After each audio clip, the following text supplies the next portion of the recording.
Assalamualaikum warahmatullahi wabarakatuh. Halo teman-teman semua, bertemu lagi di kelas Akang Dosen kali ini. Semoga teman-teman semua dalam keadaan sehat walafiat, amin. Pada pertemuan kali ini kita akan membahas tentang demokrasi Pancasila. Birinci hakikat demokrasi. Demokrasi berasal dari bahasa Yunani yaitu demos, rakyat, dan kratos, kekuasaan atau pemerintahan, yang secara harfiah berarti pemerintahan oleh rakyat. Hakikat demokrasi adalah sebuah sistem pemerintahan di mana kekuasaan tertinggi berada di tangan rakyat, baik secara langsung maupun melalui wakil-wakil yang dipilih dalam pemilu. Demokrasi tidak hanya sebatas pada aspek politik, tetapi juga mencakup prinsip-prinsip kebebasan, keadilan, kesetaraan, dan partisipasi aktif masyarakat dalam pengambilan keputusan. Menurut Abraham Lincoln, demokrasi adalah pemerintahan yang dilakukan oleh rakyat, untuk rakyat, dan dari rakyat. Pandangan ini diungkapkan dalam pidato Gettysburg Address yang disampaikannya pada tahun 1863.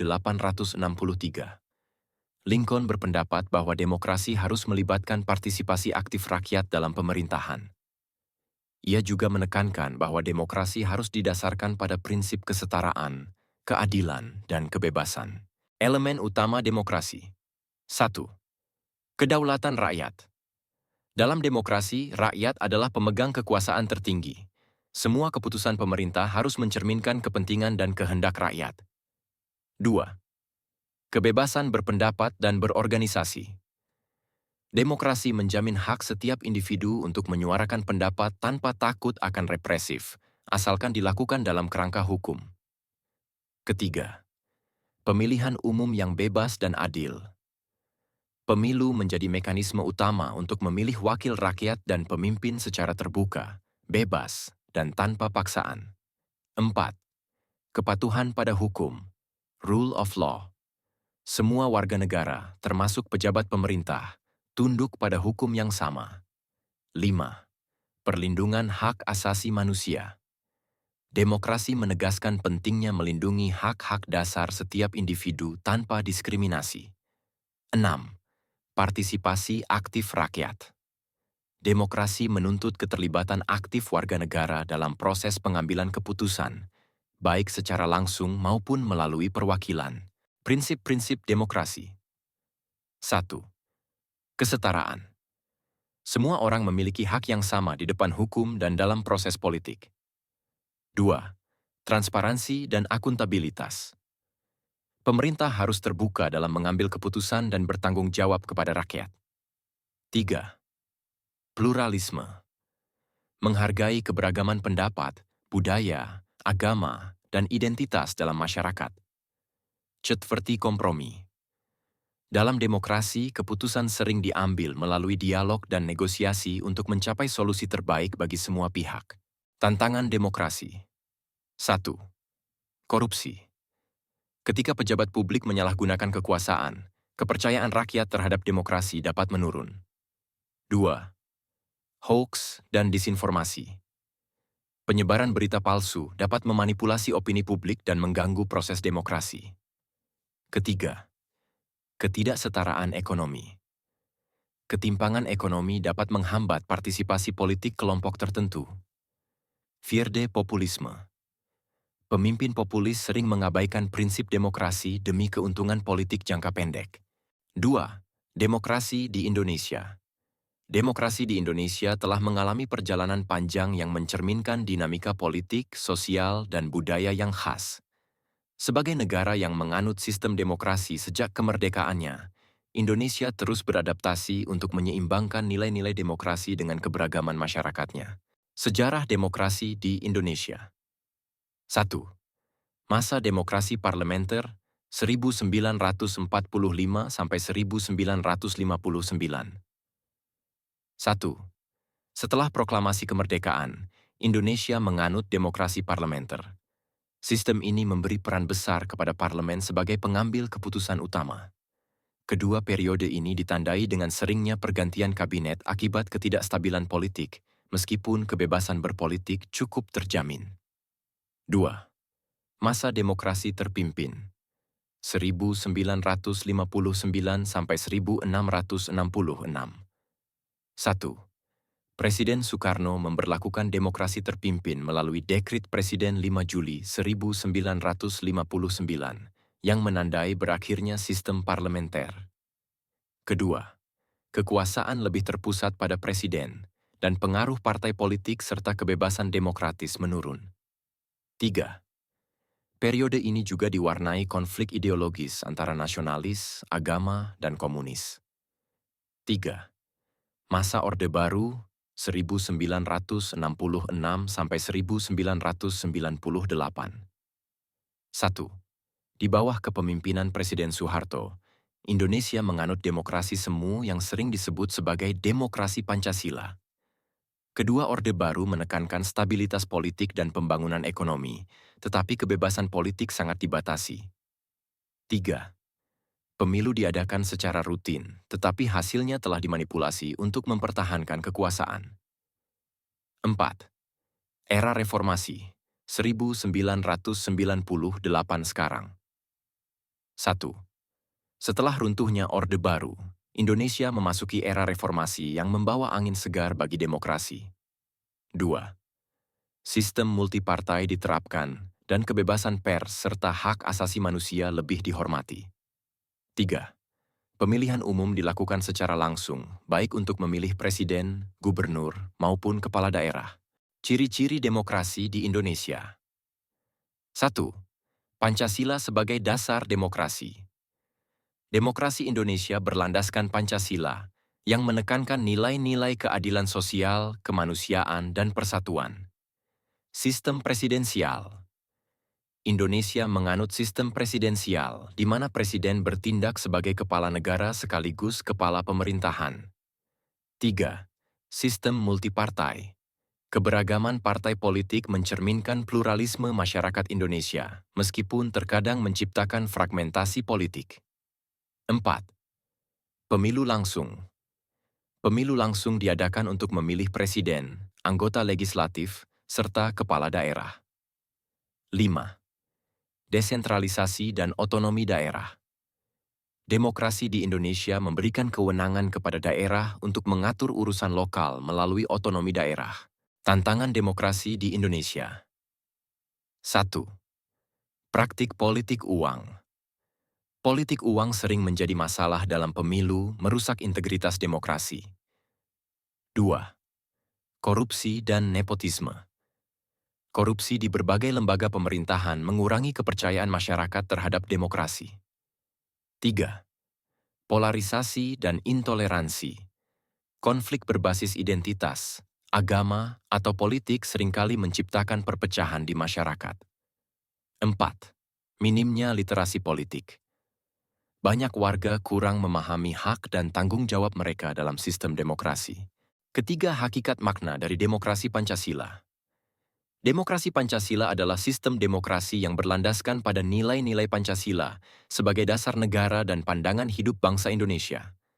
Demokrasi ini menekankan pada prinsip kedaulatan rakyat yang dijalankan sesuai dengan asas-asas Pancasila, seperti kemanusiaan, persatuan, keadilan sosial, dan musyawarah untuk mufakat. Makna utama demokrasi Pancasila. 1. Berakar pada nilai-nilai kebangsaan. Demokrasi Pancasila bukan sekadar meniru sistem demokrasi Barat, tetapi disesuaikan dengan budaya, adat, dan nilai-nilai luhur bangsa Indonesia. 2. Menjunjung tinggi musyawarah dan mufakat. Pengambilan keputusan tidak hanya didasarkan pada suara mayoritas, tetapi juga melalui musyawarah yang mencerminkan kepentingan bersama. 3. Mengutamakan keseimbangan hak dan kewajiban. Demokrasi Pancasila menekankan keseimbangan antara hak individu dengan tanggung jawab sosial untuk menjaga harmoni dalam masyarakat. 4. Berlandaskan keadilan sosial. Demokrasi Pancasila bertujuan menciptakan keadilan sosial bagi seluruh rakyat Indonesia, tanpa diskriminasi berdasarkan status ekonomi, agama, atau suku. 5. Menjamin kebebasan yang bertanggung jawab.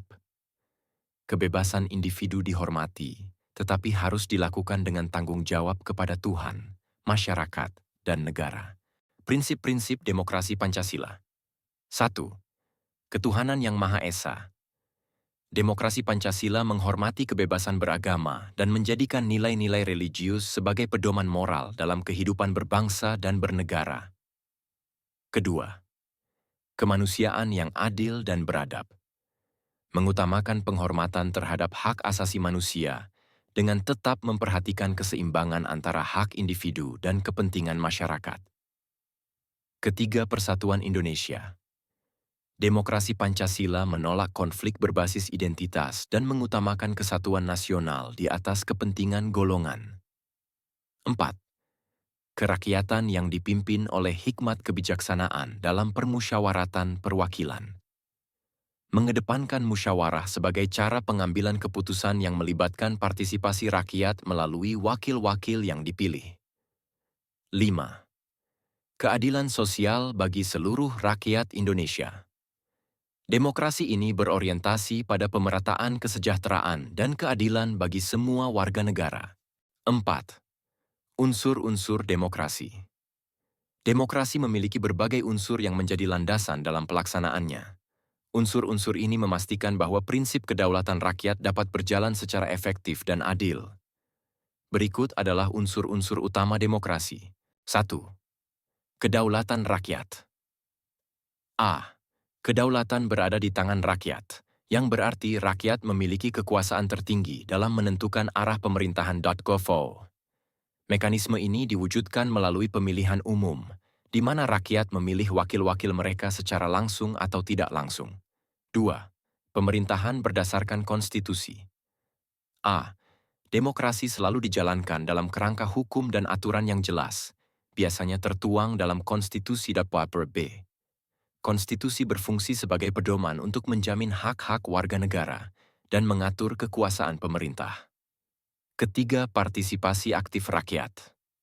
Aqua, rakyat harus berpartisipasi dalam proses politik, seperti memberikan suara dalam pemilu, menyuarakan pendapat, dan terlibat dalam pengambilan keputusan. B. Partisipasi ini mencerminkan keberlangsungan demokrasi yang sehat. 4. Persamaan hak dan kewajiban. A.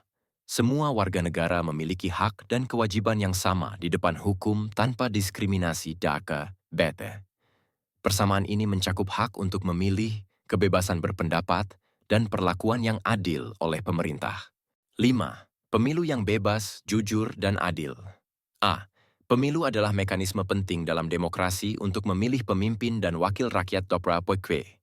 Pemilu harus dilakukan dengan prinsip kebebasan, tanpa tekanan, kejujuran, tidak ada manipulasi, dan keadilan. Setiap suara memiliki nilai yang sama. 6. Kebebasan berpendapat dan berekspresi. A. Demokrasi menjamin kebebasan individu untuk menyuarakan pendapat, ide, atau kritik terhadap pemerintah. Kebebasan ini dilindungi asalkan tidak melanggar hukum atau merugikan pihak lain. 7. Adanya perwakilan rakyat.